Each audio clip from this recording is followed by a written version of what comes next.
नमस्कार। आज हम एक हालिया विवाद पर बात करने वाले हैं। हाँ, ये यूट्यूबर ध्रुव राठी के एक एआई जनित वीडियो से जुड़ा है। सिख गुरुओं पर था वो। बिल्कुल, और इस पर काफी तेज प्रतिक्रिया भी आई। हाँ, बहुत।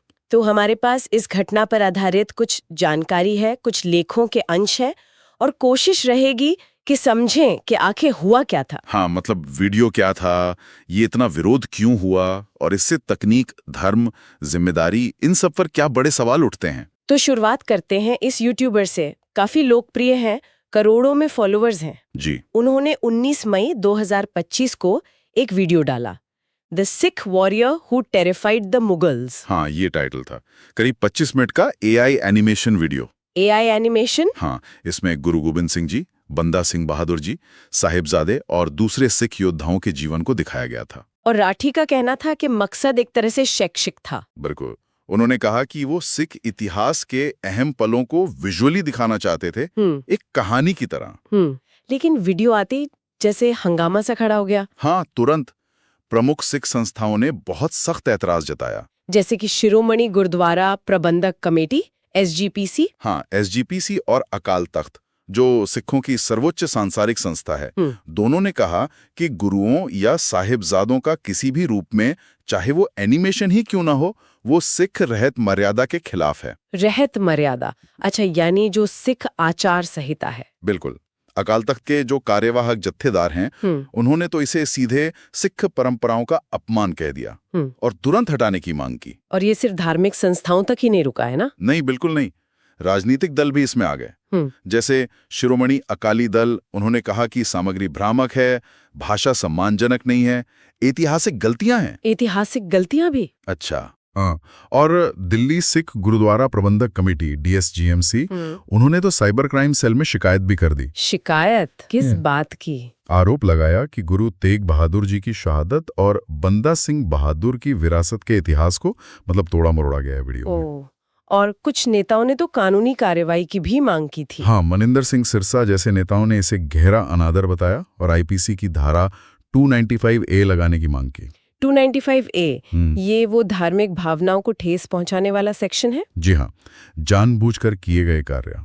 तो प्रतिक्रिया काफी चौतरफा और तेज थी। तो फिर ध्रुव राठी ने क्या किया इस सब के बाद? उन्होंने इंस्टाग्राम पर एक बयान दिया। माना कि भाई कुछ दर्शक हैं जो मानते हैं कि गुरुओं का एनिमेशन चित्रण उनकी मान्यताओं से मेल नहीं खाता, इसलिए उन्होंने वीडियो हटाने का फैसला किया। उन्होंने ये भी साफ किया कि इरादा सिर्फ शैक्षिक था और जिन्हें ठेस पहुंची वो उनका सम्मान करते हैं।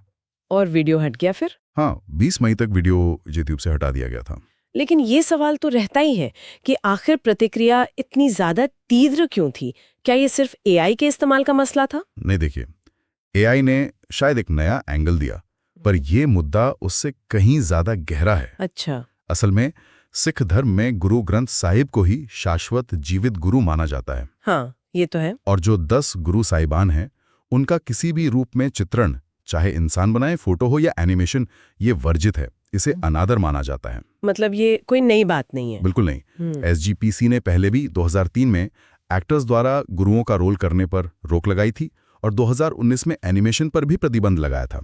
तो ये सिद्धांत पहले से स्थापित है। तो ये सिर्फ एनिमेशन नहीं, किसी भी तरह के चित्रण पर आपत्ति है? जी। और वीडियो के कंटेंट पर भी कुछ खास शिकायतें थीं।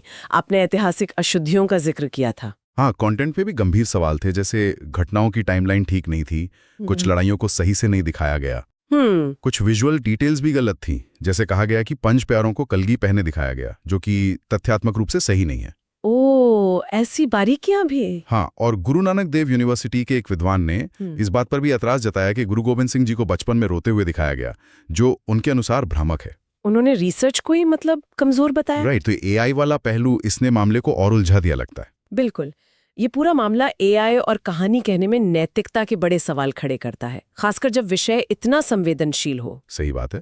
ये दिखाता है कि जब आप एआई जैसी तकनीक इस्तेमाल करते हैं, खासकर धार्मिक या ऐतिहासिक विषयों के लिए, तो कितनी ज्यादा सावधानी बरतनी पड़ती है। गहन रिसर्च, सहानुभूति। हाँ, और जिस समुदाय से वो विषय जुड़ा है, शायद उनसे संवाद भी जरूरी है। सिर्फ तकनीक ले आना काफी नहीं है। जिम्मेदारी का सवाल। बिल्कुल, जिम्मेदारी से इस्तेमाल और शायद कुछ स्पष्ट दिशा निर्देशों की भी जरूरत है ऐसे मामलों में। एक और बात सुनने में आई थी कि इस वीडियो का इस्तेमाल किसी AI वर्कशॉप के प्रमोशन के लिए भी होया था। हाँ, ये आलोचना भी हुई। कुछ लोगों ने इसे ऐसे देखा कि पवित्र कहानियों को व्यावसायिक फायदे के लिए इस्तेमाल किया जा रहा है, जो उन्हें ठीक नहीं लगा। ये भी एक एंगल है। हाँ, तो ये पहलू भी विवाद का हिस्सा बना। तो कुल मिलाकर इस पूरे प्रकरण से क्या सबक मिलते हैं? देखिए, कई बातें हैं। एक तो ये कि जो डिजिटल क्रिएटर्स हैं, उनके लिए कल्चरल सेंसिटिविटी और अच्छी रिसर्च कितनी जरूरी है, खासकर आस्था के मामलों में। बिल्कुल। दूसरा, जो धार्मिक संस्थाएं हैं, उनकी भी भूमिका बनती है कि वो इस डिजिटल युग में अपने सिद्धांतों को कैसे सामने रखें, कैसे संवाद करें। सही। और सबसे जरूरी कि AI और डिजिटल कहानी कहने की जो बुनियाद है, वो सिर्फ नयापन या इनोवेशन न हो, बल्कि नैतिकता भी हो। नैतिकता सबसे ऊपर। हाँ। और जाते जाते अपने सुनने वालों के लिए एक सवाल छोड़ जाते हैं। जरूर। क्या तकनीक और परंपरा, खासकर जब बात ऐसे संवेदनशील, धार्मिक या ऐतिहासिक चित्रण की हो, क्या ये कभी एक सम्मानजनक संतुलन बना सकते हैं? सोचने वाली बात है।